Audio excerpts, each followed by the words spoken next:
Um, I knew this game was going to be a challenging game just because, Arkansas's style. And, they shoot the three. The threes that you saw them shooting and hitting tonight, that's something that they do. We expected that. And we knew that that's something that could present challenges for us. So, but proud of our kids. We came out. We didn't always play great, but we had some flashes where we looked really good. And it's really good to get back in the win column. I'm very proud of the way I always tell them that life is 10% of what happens to you, 90% is how you deal with it. And there was nothing we could do about that Texas A&M game, but we could do a lot about what the future was going to hold. And they came out. We had really two really good practices where they were loose, confident, and I think it showed today. So good bounce back game for us. Very pleased with the effort. Everybody contributed. In a really good way, especially our bench. We got some good minutes for our bench as we continue to try to grow that because we're going to need that as we go down the stretch. We'll start with Brad, Caroline, then Kai. This can be for Coach Etiana. How did it feel about coming back home and being in Memorial? For me, I'm very proud of our kids for their resiliency and the fight. We played 4 games out of 5 on the road in the SEC, and that's tough. It's really tough. And, we had been away for a while, but they were very professional about it. But it was exciting to be able to come back in front of our home fans.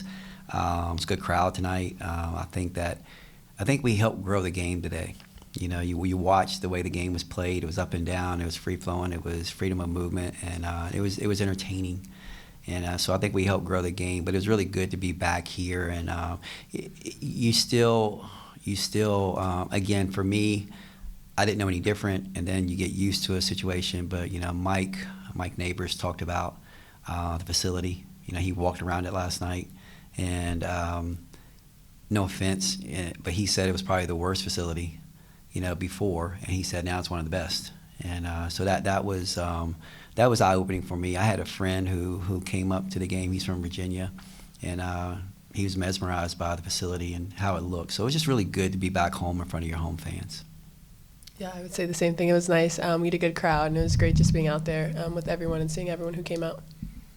Gianni, on Thursday, it was really just you getting things going, but today everybody was involved, even the bench. What difference did you see from today? I think today we would just all came out with a more energy, more focus, just more togetherness. I think just being connected and confident with what we're doing as individuals, that helps everyone really get to their spots, know what they're doing and stuff like that. So I think obviously we had some ups and downs, but I think that was the biggest difference, was just being out there together, being confident as an individual and as a group. Both of your losses being on the road this year and that North Carolina one being early in the season, did you see a difference in the team and how they handled this one? Yeah, I did. The first loss, we were still trying to figure out who we were, and now we're understanding who we are a little bit. And this league is too tough. I don't think anyone's going to go undefeated, And South Carolina is great, but there's great teams in here that will challenge you, on every given night. So to be able to try to go undefeated, that's going to be a very tall feat for anyone. So it was more of, hey, how do we handle it? And when we came back, we watched film on Friday. It wasn't a lot of yelling. It wasn't a lot of finger pointing. It was just, okay, basically we just didn't make shots, And when we dove into it, we got shots that we wanted to get, but it was just one of those nights. If you tell me that we're going to get 18 three-point attempts, and you tell me I'm going to make 1, I would say you're crazy. We're going to at least make 3 or 4. If you make 3 or 4, you win that basketball game. So we didn't hang our heads. We were disappointed. We didn't hang our heads, but they really took me to heart, and they said it happened. All right, so then let's go out and fix it so it doesn't happen again. Coach, I guess both of y'all, you're heading into a big stretch of games where tough slate to end the season. Just how big was it today to kind of get back on track? We've been in a tough slate, Phoenix. Every game is tough, and to say that teams, the Vanderbilt and the Floridas and everybody's not tough. Every game is tough, and we approach it one game at a time. And if we look down at the schedule, I didn't know who we played on Thursday until somebody told me. And it's honestly, as a coach, when you have a team and you're enjoying the moment and you're enjoying everything that you're doing with them, I don't want to look down, the line. I don't want to say I only have 10 more games with Georgia A more. We're just going to enjoy every moment of it. And I think by us staying in the moment, it allows us to really focus on the task at hand, and the task at hand is what's right in front of you. So they do a tremendous job of understanding that. And hey, today's today, and we got to make sure that we do something great today. And so that's how we're going to get through the whole rest of the season. Do we have any more games in January? Yeah, on the 30th against Alabama. Okay. All right. All right. So we're going to take them one at a time. Kenny, you mentioned the bench, and it seems like we worry more about that than you. You've told us on many occasions you've got this, but you're up by 20. Lexi's having a great game. Why not give them a little bit more time out there? Well, I could tell you, but you would never understand unless you were at my practices every day. Everything that we do is by design, and we know what we're doing. We know who needs to be in the game with who. All right. I know that maybe Amelia hasn't scored in a game, so maybe she does need some more time out there. All right. And then I watch every one of them in practice to see who deserves what and what opportunities. ST has gained opportunity through us because she's working her butt off in practice. Not to say that Lexi's not, but there's a bigger picture. There's a bigger picture in us and us gaining our chemistry with everyone, and they all know. They are fully aware, and you guys as media, you'll never understand it because you don't come to every practice. She knows, okay? Lexi knows, ST knows, okay? Everybody knows their opportunities, and so now when they get that opportunity, they need to take advantage of it. And Lexi, did a good job. You said she played great. I say she played good. Because, just because she made a shot, there's some things that she has to work on, but I'm very pleased with what she did because she has gained what she's gotten because she's come to practice every day, and she has not hung her head. She's probably the most vocal, would you say? Because it's almost annoying that she's so vocal, all right, but we love that. And so everybody understands where they are and what they're doing within this program, and I like that, and Lexi knows what she needs to do, and she's working towards that. How are you guys working together to avoid fatigue as, SEC play is difficult, top to bottom? I think, and I know why you guys talk about it so much, because you are reporters and you're journalists and you do a fantastic job, and that's what you're supposed to talk about.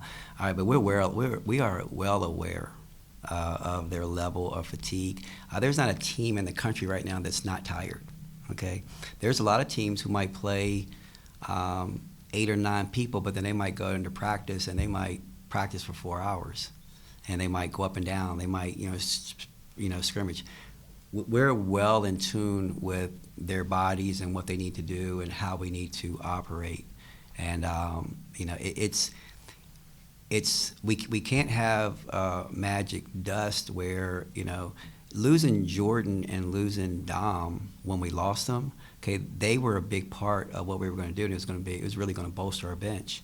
Lexi Blue is a freshman, and we knew that she was going to have an adjustment period. Cassidy, playing her role, and ST taking a little bit of time to figure things out. That's essentially, we didn't plan for that. And so we're 17-2, doing what we're doing, and we're getting better and better. But I promise you, every day we talk about what we're going to do. We treat them very professionally. They come out. She might get a massage one day instead of practicing, or they might get shots instead of practicing. And then we'll practice, really good one day to get their timing and everything. And it works. And it's worked, and it's something that I've had to do. Like I said, the year we went to the Final Four, I played 6.5. Okay, one kid got in sometimes she didn't, but we operated in that fashion. So we're not going to go out here and practice tomorrow and they're going to go 4 hours. We're going to make sure that we're taking care of their bodies. We're well aware of how many minutes they played, what they need to do, and they're doing a good job of accommodating that as well. Lindsay Phoenix. about not getting ahead of themselves and looking down the line. How are you guys as players able to do that and not think about some of those really big games ahead? I think just like he said, just focusing on the next one ahead of us, like the next one is the most important one. Just being who we are as a team on and off the court. We have a lot of trust and connectivity with each other, including the staff. So they know what's best for us. We know what's best for us. So I think just focusing on the next game, taking what we need and trusting our staff. It wasn't just her, but at Texas A&M, Georgia Amore struggled to kind of put the ball in the hoop, and today 7 of 12 from the field. So what did you like from her today? I like Georgia every day. Even when she didn't play well. I mean, she didn't play well at Texas A&M because she's getting hounded. She's getting hounded and very physical and sometimes excessive. But I thought after that game, I think the ones that we applauded were her energy because she played hard. She didn't always play great. But she was dealing with, she came over to talk to me one time, and the Texas A&M assistant coach stood up and yelled at one of their players, and because that player didn't walk over to the huddle when she came over to me, and they said, when she walks, you walk. And when you're playing like that constantly and somebody's following you, you're going to have some games. But her energy was always good. I applauded her energy and I applauded Tiani's energy. So Georgia and I, we worked on some stuff after practice on Saturday, just how coming off ball screens and doing different things, doing differently and handling some of the pressure. And I thought she came out today and she facilitated great. I thought that that play that we had at the end of the third quarter when she could have heaved up a three and she passed it over to Deja Lawrence is the epitome of how we want to play basketball. And I think the roof came off this place when Deja hit it. So, she's going to play great. She draws so much attention, and she gets people the basketball where they need it. Awesome. Thanks. We'll see you Thursday. Thanks, guys. Thank you. Can we